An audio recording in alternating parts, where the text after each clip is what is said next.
Bagara rice with mutton curry. ఇది చాలామంది try చేసే ఉంటారండి. నేను మా ఫ్రెండ్ వాళ్ళ ఇంటికి వెళ్ళినప్పుడు వాళ్ళు ట్రై చేసి నాతో షేర్ చేసుకున్నారు రెసిపీని. నేను కూడా మీతో షేర్ చేసుకుంటున్నాను. చూసేద్దాం రండి.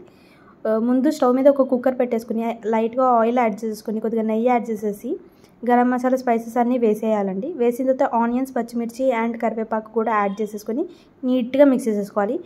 లైట్గా బ్రౌన్ కలర్ వచ్చేంత వరకు ఆనియన్స్ వేగనిచ్చిన తర్వాత అల్లం వెల్లుల్లి పేస్ట్ 1 స్పూన్ యాడ్ చేసేసుకోవాలి. ఈ స్మెల్ పోయేంత వరకు మనం నీట్గా వేయించేసుకోవాలి. వేయించుకున్న తర్వాత ఇందులోకి ఏం చేసుకోవాలంటే ఒక గుప్పెడు కొత్తిమీర, ఒక గుప్పెడు పుదీనా యాడ్ చేసేసుకోవాలి. కొంచెం ఎక్కువ యాడ్ చేసుకున్నా పర్వాలేదండి, ఫ్లేవర్ అయితే బాగుంటుంది. తర్వాత మనం నానబెట్టుకున్న రైస్ని యాడ్ చేసుకోవాలి. నేను ఇక్కడ నార్మల్ రైస్ తీసుకున్నాను. మీకు కావాలి అని అంటే మీరు బాస్మతి రైస్ కూడా తీసుకోవచ్చు.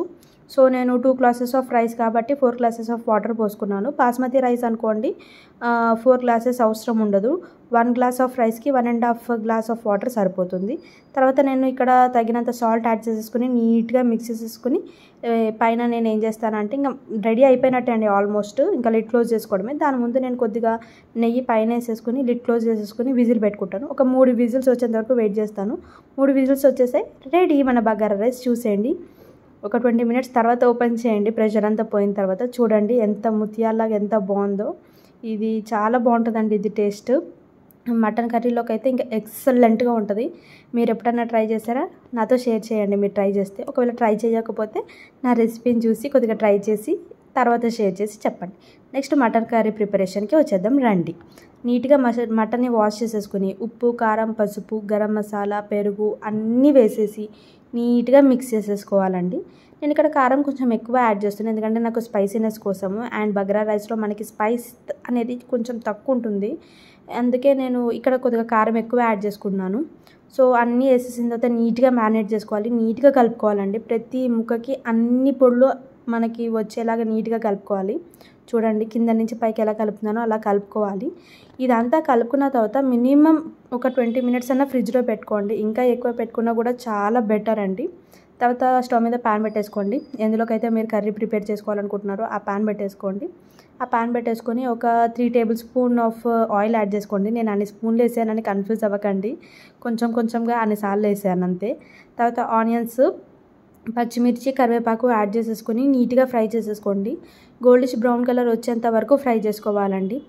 వన్స్ ఆనియన్స్ ఫ్రై అయిపోయిన తర్వాత మనం ఏం చేయాలి అంటే ginger garlic paste 2 spoons add చేస్తున్నానండి. కర్రీ కాబట్టి కొద్దిగా టేస్టీగా ఉంటుందని చెప్పి 2 స్పూన్స్ యాడ్ చేస్తున్నాను జింజర్ గార్లిక్ పేస్ట్.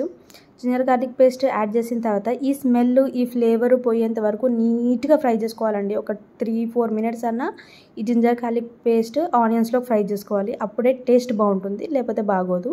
తర్వాత ఫ్రిడ్జ్లో మ్యారినేట్ చేసి పెట్టుకున్న పీసెస్ని తీసుకొచ్చి మటన్ పీసెస్ని యాడ్ చేసేసుకోండి. ఇందులోకి నీట్గా అన్ని మటన్ పీసెస్ యాడ్ చేసేసుకున్న తర్వాత కింద నుంచి పైకి మిక్స్ చేసుకోండి, ఎందుకంటే ఆనియన్స్ అన్నీ కింద ఉండిపోతాయి కదా. సో అన్ని ముక్కలకి మిక్స్ అయ్యేలాగా కింద నుంచి పైకి నీట్గా అంతా మిక్స్ చేసేసుకోవాలి. వన్స్ మిక్సింగ్ అంతా అయిపోయిన తర్వాత లిడ్ క్లోజ్ పెట్టుకోవాలి, ఎందుకంటే మనకి ఈ మటన్ పీసెస్ నుంచి లైట్గా వాటర్ వస్తాయి. చికెన్లో వచ్చినంత ఎక్కువ వాటర్ అయితే రావండి, మటన్కి తక్కువే వాటర్ వస్తున్నాయి. సో ఆ వాటర్లో కొద్దిగా ఇవి ముక్కలు ఉడికేంత వరకు చూసుకోవాలి. మనకు ఆ వాటర్ ఏమాత్రమూ సరిపోదు, కాకపోతే కొంచెం సేపు అలా ఉంచేసి తర్వాత 1 గ్లాస్ ఆఫ్ వాటర్ యాడ్ చేసుకున్నానండి నేను కొంచెమైనా గ్రేవీ కోసం. కొద్దిగా 1 గ్లాస్ ఆఫ్ వాటర్ యాడ్ చేసిన తర్వాత మళ్ళీ ఒకసారి కింద నుంచి పైకి నీట్గా మిక్స్ చేసేసుకోవాలి. మిక్స్ చేసేసుకొని లిడ్ క్లోజ్ చేసి పెట్టేసుకోవాలి. అలా మధ్య మధ్యలో ఒకసారి ఓపెన్ చేసుకుని చూసుకుంటూ ఉండాలండి, ఎందుకంటే మనకి కింద పీసెస్ బాగా పైన పీసెస్ నార్మల్గా ఉడుకుతూ ఉంటాయి. ఒకవేళ ఇక్కడ టేస్ట్ ఏదైనా తక్కువైంది అంటే కొద్దిగా అడ్జస్ట్ చేసుకోండి. ఏది తక్కువైతే అది వేసేసుకొని యాడ్ చేసేసుకొని మళ్ళీ మనం మిక్స్ చేసేసుకోవచ్చు. నీట్గా మిక్స్ చేసేసుకొని మళ్ళీ ఒకసారి లిడ్ పెట్టేసుకోవాలి ఇంకొక 5-10 మినిట్స్. ఎందుకంటే మటన్ కదండి, చాలా సేపు పడుతుంది మనకి ఉడకడానికి. చాలామంది కుక్కర్లో పెట్టేస్తారు, కాకపోతే నేను కుక్కర్ కన్నా ఇలా డైరెక్ట్గానే యూజ్ చేస్తాను. మటన్ కర్రీ కుక్ చేస్తాను, నీట్గానే ఉడికిపోతాయండి.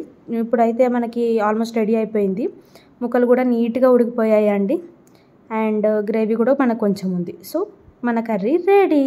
సో ఫైనల్గా మనం ఏం చేయాలి, కొత్తిమీరతో గార్నిష్ చేసుకోవాలి, కొంచెం ఫ్లేవర్ కోసం, కొంచెం కలర్ కోసం. మొత్తం అయిపోయింది చూడండి, రెడీ అయిపోయింది మన కర్రీ. అండ్ ఫైనల్గా నా కుకింగ్ అయ్యేసరికి మా హస్బెండ్ వచ్చారు. సో నేను మా హస్బెండ్కి వడ్డించేసాను. చక్కగా బగారా రైస్, మటన్ కర్రీ వేసి పెట్టాను. ఆయన తినేసి సూపర్ ఉందని చెప్పారు. మీరు ట్రై చేయండి. Please like, share and subscribe to my channel.